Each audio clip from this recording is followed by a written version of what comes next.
Hi, this is Adam from Small Town Machine Shop. Tonight's little project, we're going to clean up this little Wilton drill press vise a little bit. These, something like this, if you watch those restoration channels and you're like, oh, you know, that'd be fun to do, I could do that, and I want to do that. Get yourself something like this, or some of those little pipe clamps, something like that, and start with that and see if you even like it there. These are good little starting points. Now I'm just cleaning this up for shop use. As you can see, it's got some little apprentice marks there, and you know, it's not an amazing shape. On this particular one, the rods are pinned into blind holes. Sometimes you'll see these where there's set screws. The lead screw has a set screw, so I'll pull it off. But just real quick, this will be a two-part video. I'm thinking about showing you how I fix these. It's not a big deal. You can just epoxy over them and sand it. You want to be careful if you're going to weld this. I mean, little spot welds and stuff, because if you warp these at all, like if I was going to do this one here, at least with a MIG welder, you know, I'd zap it and let it cool for a while before I zap that one, because it actually doesn't take much to warp these, surprisingly. And I'm not going for a you know, this isn't going to be in the Smithsonian. It's going to be in my shop. I would like it to look a little nicer. So what I typically do, and if you don't have a parts washer, you can do this in a bucket. You can do it in your kitchen sink with some Dawn dish soap and a wire brush. I don't know if you married guys may not be able to get away with that, but just gonna turn the old pump on and give it a quick. This one's not bad, you know, scrubby. If it was rusty, you could put it in Evapo-Rust or vinegar or any homemade concoction you like to use. Kerosene can be a good degreaser. Of course, be careful when you use stuff like that. Ventilation and whatnot. Wash your hands when you're done.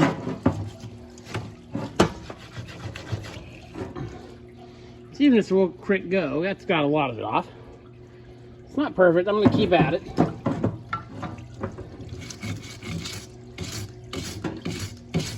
These flat sides, I'm actually going to take some Scotch-Brite to. That piece laying close to me. No. So I'll do that off camera. I'll give it a quick clean. All these machine surfaces will get a Scotch-Brited. I'm going to get all the gunk off her. And I'm going to paint it. As much as I loathe the painting of things. We'll get all this operation just to get the bulk of the grease off it.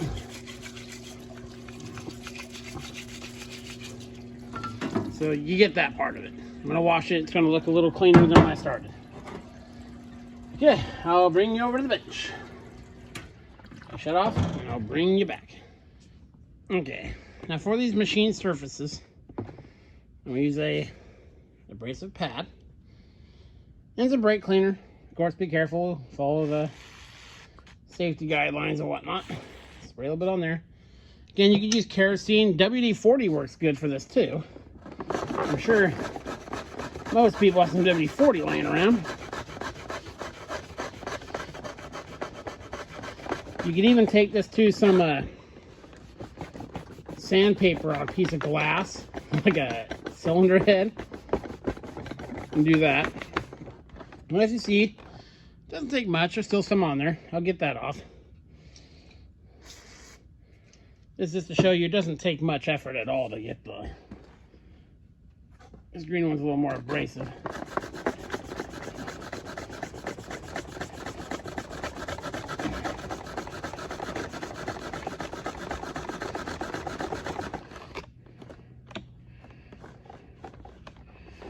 See, that guts, that gets off real quick.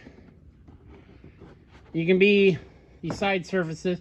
You could take a wire wheel, those drill mounted wire wheels, and clean these sides up real easily. That'd be a good way to do that. I am going to pull this guy out.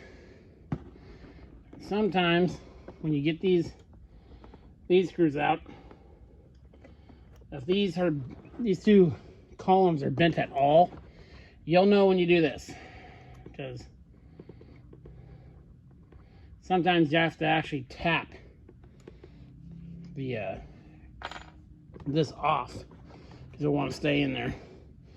So see if we get lucky. Should just be able to unscrew this. Oh, yay! There we go. Good. So that's a good indication of how bent and straight everything is. Also, as you unscrew the lead screw, it binds up and stuff. So that's out. So we can clean that up with a wire wheel super easy. All we have left is the castings. So we'll clean these up a lot more. When we go to paint it, then all you gotta do is tape off this stuff. Paint it real easy. But I think, now that I look at those, I think I'm gonna do another video and show you how I fix these marks in these. It doesn't affect the way this operates at all. As you can see, it slides past them. No problem, slides nice and smooth. It's purely cosmetic. It doesn't bother me because it's gonna be used on a drill press. But if you're gonna clean it up real nice, again, clean up all your flat surfaces. And something like this is a good starter project, because even if you spent a lot of time on this, you could get this done in like an hour or two, probably 2 hours. Again, this stuff shines up real nice. And see, there's marks there, marks like this. This is a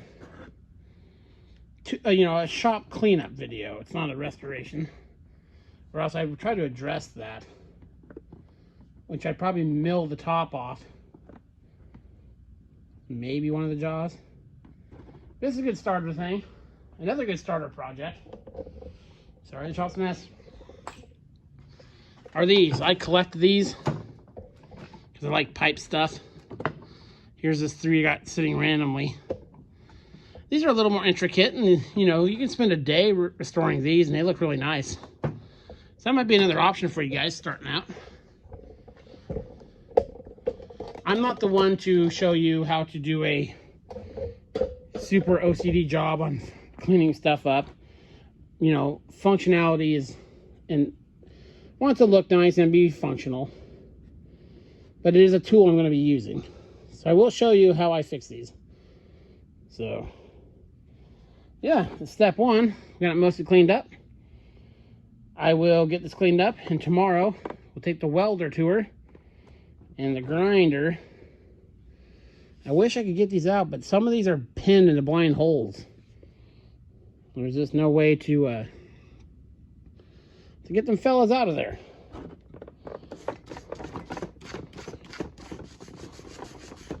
Also, even if these are not rusty, if you let them soak in evaporust overnight, it'll loosen a lot of the stuff on there. And I've soaked stuff in dish soap overnight too, and it's done a good job of degreasing stuff. Sorry, the video got cut off a little bit there. To show you how quick this is going, I've got most of the stuff off it. The rag's pinched in it. Most of the machine surfaces are almost done. And I've only been working on the thing for about 15 minutes. So it's cleaned up really quick. I think I hit stop on accident on my camera there. So yeah, this is Adam from Small Town Machine Shop. Please comment, like, and subscribe, and thanks for watching.